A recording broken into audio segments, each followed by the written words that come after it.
பேரா லுமுட்டில் அரச மலேசிய கடற்படைக்கு சொந்தமான 2 ஹெலிகாப்டர்கள் விபத்துக்குள்ளானது தொடர்பான முன்னோடி அறிக்கையை தற்காப்பு அமைச்சு நாளை வெளியிடவிருக்கிறது.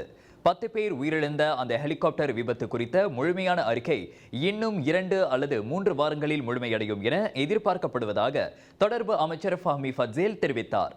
முன்னோடி அறிக்கை நாளை பிரசுரிக்கப்படும் என தற்காப்பு அமைச்சர் டத்துஸ்ரீ முகமது கலீத் நூர்டின் அமைச்சரவையிடம் தெரிவித்திருக்கிறார். இது ஒரு தொடக்க அறிக்கைதானே தவிர அந்த விபத்து குறித்து முழுமையான அறிக்கை அல்ல என இன்று அமைச்சரவை கூட்டத்திற்கு பிறகு நடைபெற்ற செய்தியாளர் கூட்டத்தில் ஃபஹ்மி ஃபட்சேல் கூறினார். அரச மலேசிய கடற்படையின் 90ஆம் ஆண்டு நிறைவு விழா கொண்டாட்டத்திற்கான ஒத்திகையில் கலந்து கொண்ட 2 ஹெலிகாப்டர்கள் ஏப்ரல் 24ஆம் தேதி மோதிக்கொண்ட விபத்தில் 7 விமான ஊழியர்களும் 3 பயணிகளும் மரணமடைந்தனர். அந்த விபத்திற்கான காரணத்தை கண்டறிவதற்காக சிறப்பு விசாரணை குழுவையும் அரச மலேசிய கடற்படை அமைத்தது.